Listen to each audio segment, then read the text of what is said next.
బెజవాడ రక్త చరిత్రకు 25 ఏళ్లు నిండింది.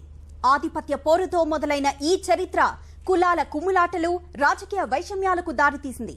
అటువైపు ఇటువైపు పదుల సంఖ్యలో తలకాయలు తెగే వరకు సాగింది. ఓ నాయకుడి హత్యతో ఈ అరాచకం పరాకాష్ఠకు చేరుకుంది. ఇంతకీ ఎవరా నాయకుడు?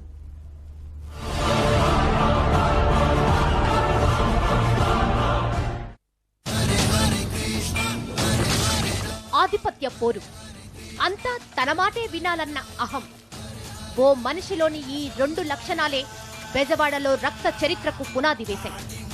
అన్నదమ్ముల్లా కలిసిపోయిన వాళ్లను కొట్టుకు చచ్చేలా ప్రేరేపించాయి. అప్పటి వరకు గుర్తుకురాని సామాజిక వర్గాలకు పెద్దపీట వేశాయి. పార్టీల చేతుల్లో కీలు బొమ్మలుగా మారి హత్య రాజకీయాలకు తెరతీశాయి.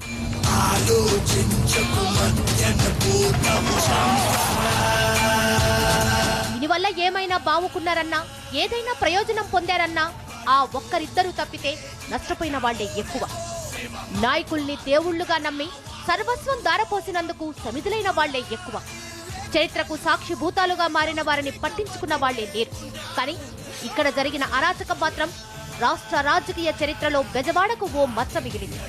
బెజవాడ అంటే గూండాల అడ్డా అన్న చెడ్డ పేరు తెచ్చింది. ఇప్పుడు మనకు తెలిసిన బెజవాడ ఒకప్పుడు ఇలా ఉండేది కాదు. దాని రూపం వేరు. అసలు ఆ పేరు వింటేనే రాష్ట్ర వ్యాప్తంగా జనం గడగడలాడేవారు. ఇప్పుడు రాజకీయాలకు రాజధాని అని చెప్పుకుంటున్నారు. కానీ ఒకప్పుడు అది రౌడీయిజానికి, గూండాయిజానికి కేర్ ఆఫ్ గా ఉండేది. కులాల కొట్లాటల్లో చిమ్మిన రక్తంతో తడిచిన ప్రాంతంగా దాని పేరు ఇప్పటికీ మార్మోగుతోంది. వంగవీటి మోహన రంగం ఇప్పటికీ బెజవాడలో వైబ్రేషన్ సృష్టించే పేరు.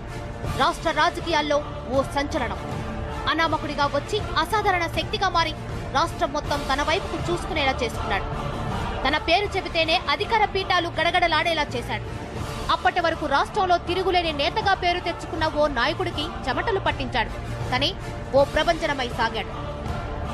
బెజవాడ రక్త చరిత్రను ఒకసారి పరిశీలిస్తే రంగా రాకముందు, రంగా వచ్చాక, రంగా హత్యానంతరం ఇలా 3 ముక్కలుగా కనిపిస్తోంది. రంగా బెజవాడకు రాకముందు అక్కడ కమ్యూనిస్టుల ప్రాబల్యం ఎక్కువగా ఉండేది.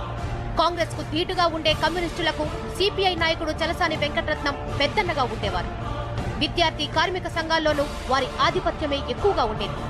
ఈ పరిస్థితుల్లో విజయవాడ వచ్చిన రంగా కుటుంబాన్ని చేరతీసింది వెంకటరత్నమే. క్రమంగా వెంకటరత్నం ప్రధాన అనుచరుల్లో ఒకరిగా ఎదిగాడు రంగా సోదరుడు రాధాకృష్ణ. అప్పుడప్పుడే ఎదుగుతున్న బెజవాడలో ట్రాన్స్పోర్ట్ రంగం వేగంగా విస్తరిస్తోంది. దీంతో తాను ఆ రంగంలో నిలదొక్కుకోవాలని భావించిన రంగా సోదరుడు లెనిన్ సెంటర్లో టాక్సీ స్టాండ్ ఏర్పాటు చేశాడు. అసూయో లేక చేతులు దాటిపోతాడన్న భయమో కానీ ఈ వ్యవహారం వెంకటరత్నంలో అలజడి రేపింది. రాధాకృష్ణ, వెంకటరత్నం మధ్య విభేదాలకు ఆజ్యం పోసింది. ఆటోనగర్లో మరో టాక్సీ స్టాండ్ ఏర్పాటు చేయడంతో ఆ విభేదాలు తారాస్థాయికి చేరాయి. దీనికి తోడు యునైటెడ్ ఇండిపెండెంట్ ఆర్గనైజేషన్ పేరుతో విద్యార్థి సంఘం ఏర్పాటు చేయడం వివాదం రేకెత్తించింది. అప్పటి వరకు కాలేజీల్లో ఏకఛత్రాధిపత్యం వహిస్తున్న ఏఎస్ఎఫ్ కు తోడు యుఐఓ రావడంతో విద్యార్థులు 2 వర్గాలుగా చీలిపోయారు. క్రమంగా ఘర్షణలు పెరిగాయి. మరోవైపు ట్రాన్స్పోర్ట్ గొడవల్లో చలసాని వర్గానికి చెందిన దత్తి కనకారావు హత్యకు గురయ్యారు. ఇక్కడి నుంచే బెజవాడలో రౌడీ రాజకీయానికి అంకురార్పణ జరిగినట్లయింది.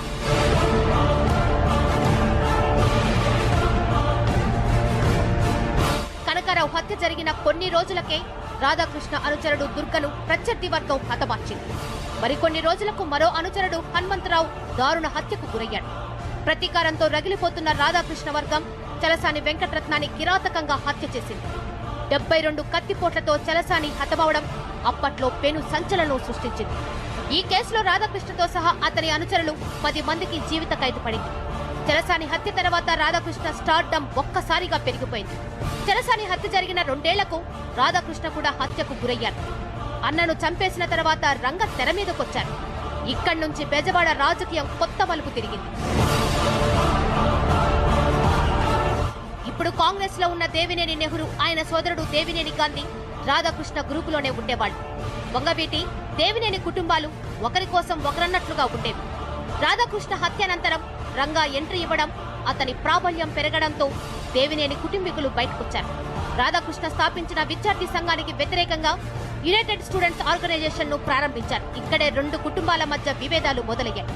ఒకరి అనుచరులను మరొకరు చంపుకోవడం ప్రారంభించారు. 1979లో రంగా అనుచరుల చేతిలో దేవినేని గాంధీ హత్యకు గురయ్యారు. దీంతో కాస్త వెనకడుగు వేసిన దేవినేని కుటుంబం 1983లో టీడీపీ ఆవిర్భావం తర్వాత ఆ పార్టీలో చేరి కంకిపాడు నియోజకవర్గం నుంచి ఎమ్మెల్యేగా ఎన్నికయ్యారు. మరోవైపు రంగా కూడా రాజకీయాల్లోకి అడుగుపెట్టి కాంగ్రెస్ లో క్రియాశీలక పాత్ర పోషించారు. 1985లో మధ్యంతర ఎన్నికల్లో ఎన్టీఆర్ ప్రభంజనాన్ని తట్టుకొని విజయవాడ తూర్పు నియోజకవర్గం నుంచి రంగా ఎమ్మెల్యేగా గెలుపొందారు. కాపు సామాజిక వర్గాన్ని ఎన్టీఆర్ ప్రభుత్వం చిన్నచూపు చూస్తుందంటూ కాపునాడు ఏర్పాటు చేసి లక్షలాది మంది జనంతో భారీ ఎత్తున సభలు సమావేశాలు నిర్వహించారు. ఈ ప్రభంజనం అటు ప్రభుత్వంలోనూ చురుకు పుట్టించింది.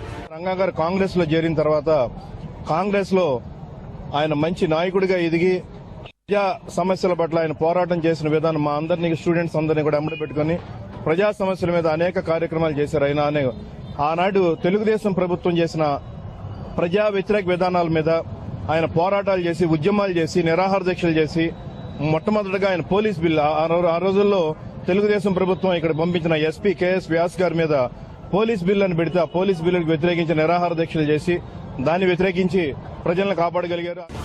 మరోవైపు తన సోదరుడి హత్యతో రగిలిపోతున్న దేవినేని కుటుంబం రంగా వర్గంపై ప్రతీకారం కోసం ఎదురు చూస్తోంది. గాంధీ హత్య కేసులో కోర్టుకు హాజరై వస్తున్న నలుగురు రంగా అనుచరుల్ని దేవినేని వర్గం ఆర్టీసీ బస్సులోనే హతమార్చడం సంచలనంగా మారింది. ఇందుకు ప్రతిగా 1988 మార్చి 10న నెల్లూరులో పరీక్షలు రాసి బెజవాడ తిరిగొస్తున్న దేవినేని మురళిని గుంటూరు జిల్లా ఎడ్లపాడులో రంగా వర్గం హత్య చేసింది. ఈ కేసులో ప్రధాన నిందితుడిగా ఉన్న రంగా ముందు అజ్ఞాతంలోకి వెళ్లినా తర్వాత కోర్టులో లొంగిపోయారు. ఇక్కడితో ఈ రక్త చరిత్ర ముగియలేదు. పగ ప్రతీకారాలతో రగులుతున్న వారసుల్ని రక్తదాహం తీర్చుకోమంటూ ఉసుగొల్పింది. ఒక హత్య తీవ్ర అలజడి రేపింది. రాష్ట్రాన్ని రావణకాష్టం చేసింది. ఒక సామాజిక వర్గం ప్రజలే లక్ష్యంగా హత్యలు, లూటీలు, దొమ్మిలకు తెరలేపింది. 4-5 జిల్లాల్లో మారణ హోమానికి కారణమైంది. కోట్లాది రూపాయల ఆస్తి నష్టం, పదుల సంఖ్యలో హత్యలు, 2 నెలల పాటు కర్ఫ్యూకు దారితీసింది. పెను సంచలనంగా మారిన ఆ హత్య మరెవరిదో కాదు. డిసెంబర్ 26, 1988. అప్పుడే తెల్లవారుతోంది. ఇంతలో బెజవాడ బందర్ రోడ్డు బాంబులతో దద్దరిల్లింది. 3 ప్రైవేటు బస్సుల్లో అయ్యప్ప స్వామి భక్తుల వేషాల్లో వచ్చిన కొందరు దుండగులు నిరాహార దీక్ష చేస్తున్న వంగవీటి రంగా శిబిరం వైపుకు వేగంగా దూసుకొచ్చారు. దీక్షా శిబిరంలో నిద్రపోతున్న రంగాను కత్తులతో పాశవికంగా నరికి హత్య చేశారు. రంగాను కాపాడేందుకు ప్రయత్నించిన రంగా అనుచరుల్ని తెగ నరికారు. పూర్తిగా తెల్లవారక ముందే ఈ వార్త దావానలంలా వ్యాపించింది. రాష్ట్రం మొత్తం అలజడి రేగింది. అప్పటి ముఖ్యమంత్రి ఎన్టీ రామారావే ఈ హత్య చేయించాడన్న ప్రచారం జరిగింది. అప్పుడు తెలుగుదేశం గవర్నమెంట్ అన్నప్పుడు ఎన్టీ రామారావు గారి దగ్గర నుంచి చంద్రబాబు నాయుడు దగ్గర నుంచి పోలీసు సపోర్ట్ తో రంగా మీద అటాక్ చేయడం జరిగిందండి. రంగా మీద అటాక్ చేసిందంటే నిరాహార దీక్షలో ఉండి చంపేశారు. దీంతో రంగా సామాజిక వర్గానికి చెందిన వాళ్లంతా ఓ సామాజిక వర్గం లక్ష్యంగా ఆస్తుల విధ్వంసానికి దిగింది. 100 కోట్లకు పైగా ఆస్తి నష్టం జరిగింది. 700 బస్సులు, 120 పోలీసుల జీబులు అగ్నికి ఆహుతయ్యాయి. రాష్ట్ర చరిత్రలోనే తొలిసారి 40 రోజుల పాటు కర్ఫ్యూ విధించారు. విజయవాడ, గుంటూరు, ఉభయ గోదావరి జిల్లాల్లో మారణ హోమం జరిగింది. అధికారిక లెక్కల ప్రకారమే ఈ గొడవల్లో 42 మంది చనిపోయారు. ఇందిరాగాంధీకి జరగలేదు ఆ యాజిటేషన్, రాజీవ్ గాంధీ చనిపోయేటప్పుడు జరగలేదు, రంగా గారు చనిపోయేటప్పుడు సుమారు 2 months వరకు యాజిటేషన్ జరుగుతూనే ఉందండి త్రూఅవుట్ ఆంధ్రప్రదేశ్ మొత్తం. అన్ని సెంటర్లో గానీ బంద్లు గానీ స్ట్రైకులు గానీ ఏదో తగలబెడతాం గానీ ఆయన అభిమానంతో సానుభూతి ప్రజలు చూపెట్టారండి. అంత యాజిటేషన్ జరిగిందండి. దేవినేని మురళిని చంపడం ఈ హత్యకు కారణమైంది. మురళి మర్డర్ కేసులో జైలుకెళ్లి బెయిల్పై వచ్చిన రంగా ఓ సెటిల్మెంట్ విషయమై ఇంటి నుంచి బయలుదేరుతుండగా పోలీసులు అడ్డుకున్నారు. దీంతో రంగాకు పోలీసులకు మధ్య వాగ్వాదం జరిగింది. ప్రజా ప్రతినిధినైన తనను పోలీసులు కావాలనే అడ్డగిస్తున్నారంటూ బందర్ రోడ్లో రంగా నిరాహార దీక్షకు దిగారు. ఆయన దీక్షకు వైఎస్ రాజశేఖర్ రెడ్డి, కేశవరావు లాంటి నేతలు కూడా మద్దతిచ్చారు. 4 రోజుల పాటు దీక్ష కొనసాగించిన తర్వాత అప్పటికే నీరసంతో శుష్కించిన రంగాను సరిగ్గా అదే రోజు కొందరు దుండగులు హత్య చేశారు. ఈ సంఘటన జరిగి ఇప్పటికి 25 ఏళ్లయింది. రంగా హత్య కేసును సిబిఐ 13 ఏళ్ల పాటు విచారించింది.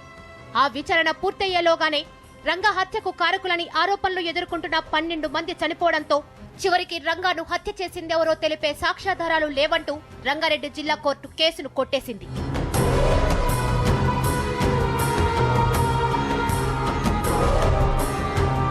రంగా హత్య తర్వాత బెజవాడ క్రమంగా తన రూపు మార్చుకుంది.